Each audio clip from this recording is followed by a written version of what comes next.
প্রিয় শিক্ষার্থীরা, আজকে আমরা নবম দশম শ্রেণীর 13 অধ্যায়ে সসীম ধারা 13.1 নিয়ে আলোচনা করব। তাহলে আমরা কথা না বাড়িয়ে অঙ্ক শুরু করি। 13.1 এখানে হচ্ছে ধারা নিয়ে কথা বলবো। আজকে আমরা ধারা হলো দুই প্রকার, সমান্তর ধারা, গুণোত্তর ধারা। সমান্তর ধারা আর একটা হলো গুণোত্তর ধারা। তাহলে আমরা আজকে 13.1 সমান্তর ধারা নিয়ে আলোচনা করব। তার প্রথমে আমরা লিখি যে সমান্তর সূত্র, সমান্তর ধারার n তম পদ, তার সূত্র হলো a plus n-1 into D. আর 2 নাম্বার হলো সমান্তর ধারার n তম পদের সমষ্টি, তার সূত্র হলো n/2 2a plus n-1 into D. এখানে বলতে পদ সংখ্যা, এ বলতে প্রথম পদ, n বলতে পদ সংখ্যা, ডি বলতে অন্তর। এখানে n বলতে পদ সংখ্যা, এ বলতে প্রথম পদ, n বলতে পদ সংখ্যা, ডি বলতে অন্তর। অন্তর মানে হলো যে কোনো পদ বিয়োগ তার আগের পদ। তাহলে আমরা প্রথমে অঙ্ক অনুশীলনে চলে যাই। অনুশীলনের অঙ্ক আমরা 6-7 একই অঙ্ক। 7 নম্বর কোশ্চেন একটু করব। 7 নম্বর কোশ্চেন আমাদের বলেছে যে ধারাটা দেওয়া আছে হলো 4 + 7 + 10 + 13। ধারাটির কোন পদ 301, আমাদের n এর মান চেয়েছে। তাহলে প্রথমে লিখি যে প্রদত্ত ধারা আসলে এখানে 4 + 7 + 10 + 13 ... তাহলে ধারাটির প্রথম পদ a = 4, ধারাটির অন্তর d হলো যে কোনো পদ বিয়োগ তার আগের পদ। 7 - 4 অর্থাৎ 3। অন্তর বের করতে হয়, যে কোনো পদ আগের পদ বিয়োগ করতে হয়। যদি পরপর ধারাগুলোর বিয়োগফল একই হয় তা একটা সমান্তর ধারা। যেমন 7 থেকে 4 বিয়োগ করি 3, 10 থেকে 7 বিয়োগ করলে 3, 13 থেকে 10 বিয়োগ করলে 3, অর্থাৎ এটা একটা সমান্তর ধারা। কি লিখবো আমরা? ইহা একটি সমান্তর ধারা। তা আমাদের আগে হচ্ছে ধারা সিলেক্ট করতে হবে। দেখলাম এটা একটা সমান্তর ধারা। তাহলে এখানে আমরা সমান্তর ধারার সূত্র প্রয়োগ করব। তা আমরা এখানে লিখেছি, বলছে কোন পদ 301। তা আমরা মনে করি সমান্তর ধারার n-তম পদ 301। এটাকে আমরা ধরলাম n-তম পদ 301। তাহলে প্রত্যেকে আমরা সমান্তর ধারার সূত্র জানি। আমি আগেই লিখেছি যে n-তম পদের সূত্র হলো a plus n-1 into D = 301।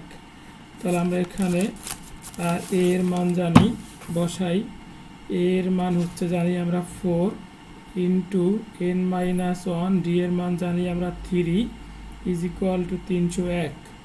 তাহলে বা n-1 ইন্টু 3, 301 থেকে বিয়োগ দেব এখানে 4। তাহলে বা n-1 = 301 থেকে 4 বিয়োগ করলে 297, ভাগ দেব হলো 3। তাহলে n-1 = 99। তাহলে এখানে আমরা n এর মান পাই কত? 100। তাহলে কি বলবো? ধারাটির 100তম পদ 301। তাহলে আমাদের এটা হয়ে গেল। নিশ্চয়ই সবাই বুঝতে পেরেছো। তো এবার আমরা যাব হচ্ছে 8 নম্বর কোশ্চেনে। 8 নম্বর কোশ্চেনটা আগে দেখি আমরা কি লেখা আছে। যে কোনো সমান্তর ধারার m-তম পদ n-তম পদ m হলে ধারাটির m প্লাস n-তম পদ কত, এটাকে আমাদের বের করতে হবে। ওকে, তাহলে এখানে আমাদের প্রথম পদ দেওয়া নাই, অন্তরও দেওয়া নাই, ধারাও দেওয়া নাই। আগে আমাদের প্রথম পদ ধরি যে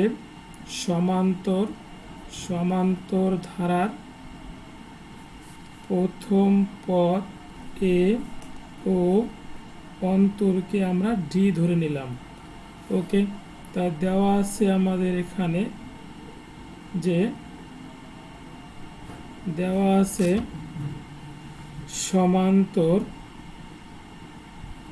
সমান্তর ধারার এম তম পদ এন। তাহলে আমরা এখানে জানি সমান্তর ধারার এন-তম পদের সূত্র a plus m minus one into D is equal to n. এখানে পদ সংখ্যা এম, তাই এনের জায়গায় আমরা এম দিয়েছি, আর যেখানে এন থাকতো এখানে আমরা এন ব্যবহার করতাম। এখানে যা থাকবে তা আমরা এখানে ব্যবহার করব, কারণ আমরা জানি এখানে এন ছিল আর এন ছিল পদ সংখ্যা। এখানে বলছি এম-তম পদ, তাই এম দিয়েছি। এন-তম পদ বললে আমরা এখানে এন দিতাম। অতএব এখানে এ প্লাস এম গুণ D, M D minus D গুণ ওয়ান ডি, এটাকে আমরা 1 নম্বর সমীকরণ দিয়ে দিলাম। তারপরে বলেছে ধারাটির এন-তম পদ এম। তাহলে এবং এটা বলা আছে কোশ্চেনে যে সমান্তর ধারার এন-তম পদ এম। তাহলে অতএব দিয়ে সমান্তর ধারার এন-তম পদ এম, এখানে same A plus N minus one into D is equal to M, কারণ এখানে আছে কি সমান্তর ধারার এন-তম পদ, তাই আমরা এখানে এন জায়গায় এন দিয়েছি। এখানে আমাদের লিখি এন গুণ D, N D minus D গুণ 1 minus D is equal to M. 2 number সমীকরণ। 1 এবং 2 নং সমীকরণ বিয়োগ করে দিই, তাহলে এখান থেকে আমাদের ডি এর মানটা বের হবে। 1 নং ও 2 নং বিয়োগ করে তাহলে আমরা এখানে 1 নং পেয়েছিলাম a plus m D minus D is equal to n, আর a plus n D minus D is equal to পেয়েছিলাম এম 2 নম্বর সমীকরণে। আর বিয়োগ করলে সাইন চেঞ্জ হয়, প্লাস থাকলে মাইনাস, মাইনাস থাকলে প্লাস, এ প্লাস মাইনাসে প্লাস মাইনাস ডি, আর এখানে থাকে আমাদের m D minus D is equal to n minus m. তাহলে আমরা এখান থেকে একটা ডি কমন নিই, তাহলে এম মাইনাস এন, আমরা এখান থেকে একটা মাইনাস ওয়ান কমন নিই, তাহলে এম মাইনাস এন। আমরা দুই পক্ষ থেকে M minus one, M minus N বাদ দিয়ে দিই, তাহলে ডি এর মান আমরা পেয়েছি হলো মাইনাস ওয়ান। এখন আমাদের কোশ্চেনটা বলেছিল ধারাটির এম প্লাস এন-তম পদ কত। তাহলে লিখি আমরা ধারাটির এম প্লাস এন-তম পদ। সূত্র হচ্ছে এ প্লাস এন মাইনাস ওয়ান, এখানে এন বলতে বুঝিয়েছে এম প্লাস ওয়ান, তো এন এর জায়গায় আমরা বসাবো N plus one minus one into D. তাহলে এ এর মান তো জানা নেই, থাক এম গুণ ডি, এম ডি, এন গুণ D, N D minus d. তাহলে আমরা a plus m D minus ডিকে পাশাপাশি নিয়ে আসলাম, এন ডিকে শেষে লিখলাম, কারণ হচ্ছে এইটুকুর মান আমরা জানি 1 নম্বর সমীকরণে আমাদের দেওয়া আছে, তাই আমরা লিখলাম পাশাপাশি। A plus m D minus d এর মান আমরা 1 নম্বর সমীকরণ জানি এন, তা আমরা এখানে এর পরিবর্তে এন বসাই, প্লাস এন। ডি এর মান কিন্তু আমরা বের করেছি মাইনাস ওয়ান, ডি এর পরিবর্তে বসালাম মাইনাস ওয়ান। তাহলে এন প্লাস মাইনাস মাইনাস আর এন প্লাস মাইনাস কাটলে 0, অর্থাৎ ধারাটির এম প্লাস এন-তম পদের মান হলো তোমার 0। তাহলে এবারে আমরা করব 11, 12 দুইটা কোশ্চেন একই। আমি 12 নম্বর কোশ্চেনের সমাধান করতেছি, 11 দুইটা 12 নম্বরটা করতেছি। 12 নম্বর আছে 29 plus 25 plus 22 21 plus dot dot minus 23। ধারাটির সমষ্টি চেয়েছে আমাদের কাছে, ধারাটার কত সমষ্টি, অর্থাৎ আমরা এখানে আগে মেইন টার্গেট পদ বের করতে হবে আমাদের। ওকে, 12 নম্বরটা করলাম। তাহলে এখানে আছে 29 plus 25 21 plus dot dot minus 23 is equal two what.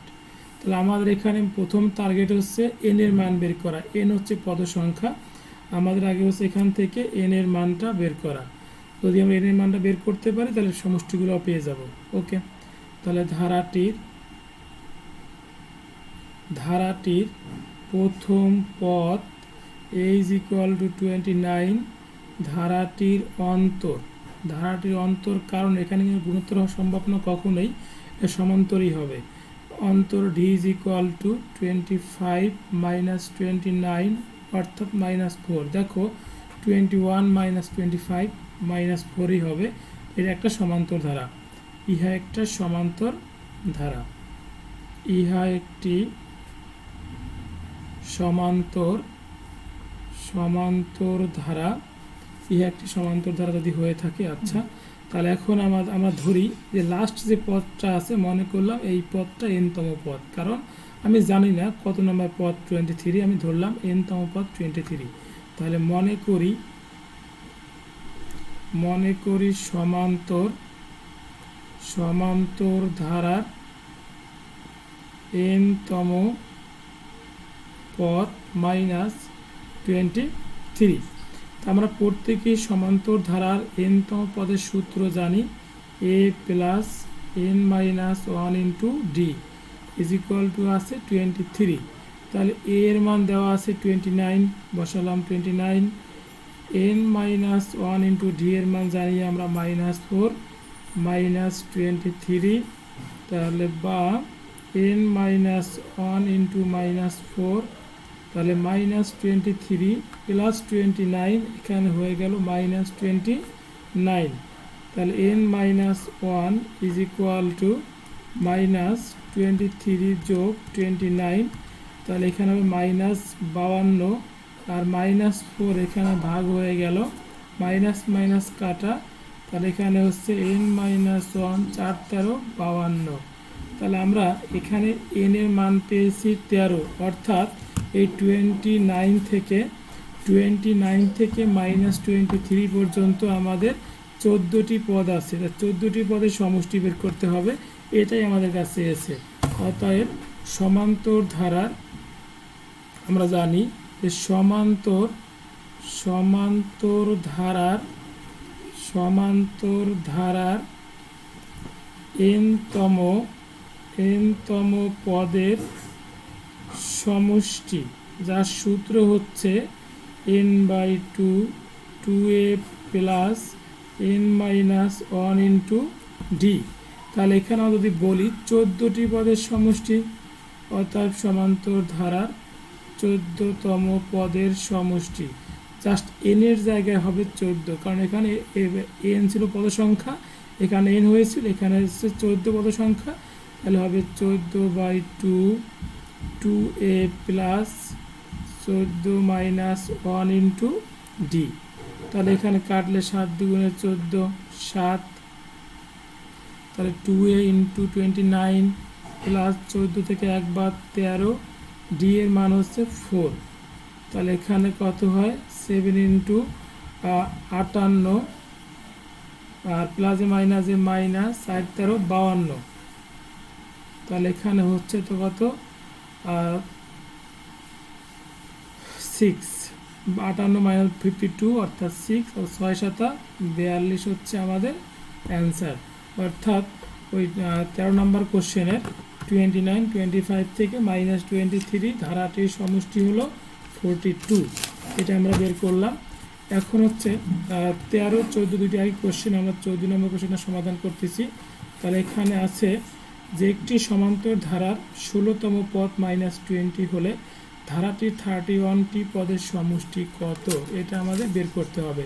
খুব ইজি একটা কোশ্চেন, আমরা করতেছি। দেখো যে দেওয়া আছে সমান্তর ধারার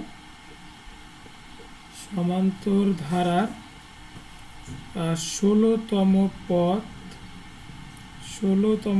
-20।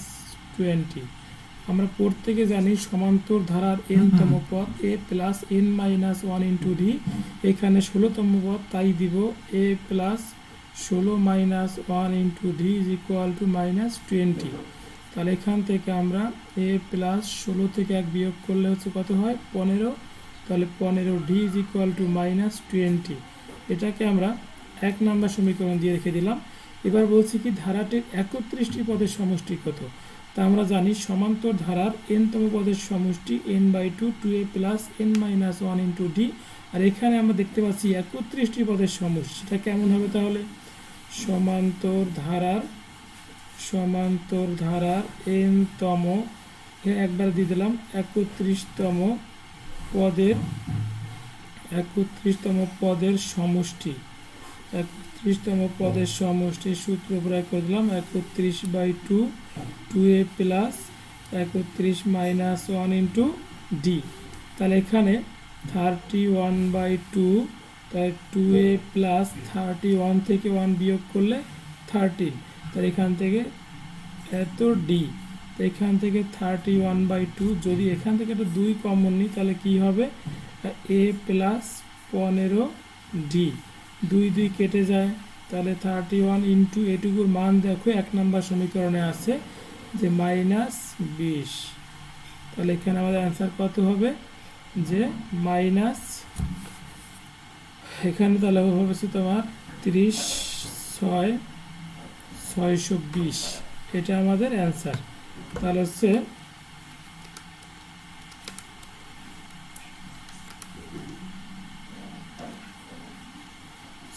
-620 হলো আমাদের অ্যান্সার। আচ্ছা, তাহলে এখন আমরা 15-16 দুইটা কোশ্চেন একই। 16 নম্বর কোশ্চেনটা আমি সমাধান করতেছি যে 2, 4, 6, 8 ধারাটির n সংখ্যক পদের সমষ্টি 2550 হলে n এর মান নির্ণয় করো। n এর মান আমরা এখানে পদ সংখ্যাটা বের করতে বলছে। ওকে, আমরা এখান থেকে পদ সংখ্যাটা বের করি। 16 নম্বর কোশ্চেন যে ধারাটি দেওয়া আছে কি আমাদের যে ধারাটি আছে হলো 2 + 4 + 6 + 8 ডট ডট ডট ডট। তাহলে ধারাটির প্রথম পদ a = 2। ধারাটির অন্তর যেহেতু আমরা 13.1 করতেছি 13.1 সবগুলো ধারা সমান্তর ধারা। 4 থেকে 2 বিয়োগ করলে 2 অন্তর পেয়ে গেলাম। এখানে বলছে যে n সংখ্যক পদের সমষ্টি 2550 আমাদের এটা প্রমাণ করতে হবে। তাহলে ওকে, এখানে দেওয়া আছে যে n সংখ্যক পদের সমষ্টি হলো 2550। তাহলে আমরা জানি সমান্তর ধারার n সংখ্যক পদের সমষ্টির সূত্র n/2 2a plus n-1 into D. তাহলে = 2550। তাহলে বা n/2 2a plus n-1 into, আচ্ছা এখানে এর মান দেওয়া আছে, মানটা আমি এখানে বসাই দিলাম 2, a এর মান 2, ডি এর মান দেওয়া 2, এখানে বসাই দিলাম। তাহলে 2550। তাহলে বা n/2 এখানে 2 দুগুণে 4 প্লাস 2 গুণ n 2n 2 গুণ -1 -2 = 2550। তাহলে বা n/2 4 থেকে 2 বাদ করলে 2 প্লাস n 2 প্লাস 2n = 2550। যদি আমরা এখান থেকে n/2 এখানে 2 কমন নিই আমরা, তাহলে 1 প্লাস n = 2550। 2 কাটে, তাহলে এখানে তোমার হচ্ছে n গুণ 1 n আর n গুণ n হলো n² আছে 2550। তাহলে আমরা একটু উল্টাই, তো এখানে লিখি আমরা যে বা n² প্লাস n মাইনাস 2550 = 0। এখানে মিডল টার্ম করব n² plus 51n minus 50n = minus 2550 = 0। তাহলে 51 এবং 50 গুণ করলে হয় হচ্ছে তোমার 2550, আর 51 থেকে 50 বিয়োগ করলে প্লাস এন আমরা পাচ্ছি, মিডল টার্ম বিয়োগ করলাম আমরা। এখান থেকে একটা এন কমন নিই, তাহলে এন প্লাস 51, এখান থেকে একটা মাইনাস 50 কমন নিই, তাহলে N plus 51 is equal to 0। তাহলে এখান থেকে একটা আমরা এন প্লাস 51 কমন নিই, দুই জায়গায় আছে, তাহলে এন প্লাস 51 কমন নিলে এখানে পাচ্ছি আমরা N minus 50 is equal to 0। তাহলে হয় N plus 51 is equal to 0 আর N minus 50 is equal to 0। তাহলে N is equal to minus 51, N is equal to 50। তো এটা গ্রহণযোগ্য নয়, কারণ পদ সংখ্যা ঋণাত্মক হতে পারে না, গ্রহণযোগ্য নয়। তো এটা গ্রহণযোগ্য নয়, কারণ পদ ঋণাত্মক হতে পারে না। তো আমাদের অ্যান্সার হচ্ছে এটা। এনের মান চেয়েছে না, তো এনের মান নিয়ে এনের মান পেয়েছি আমরা 50 পেয়েছি এখানে আমরা। তাহলে 17, কোনো ধারার এন সংখ্যক পদের সমষ্টি এন ইন্টু এন প্লাস 1, ধারাটি কত? এখানে এর মান 1 2 বের, এটা তো নিশ্চয়ই সবাই পারবা। তাহলে আমরা আজকে ক্লাস এ পর্যন্তই সমাপ্ত করলাম। যদি ক্লাসটি ভালো লাগে তাহলে নিশ্চয়ই সবাই সাবস্ক্রাইব এবং বেশি বেশি শেয়ার করবে এবং পরবর্তী ভিডিও বানানোর জন্য উৎসাহিত করবে আমাকে। সবাইকে আসসালামু আলাইকুম।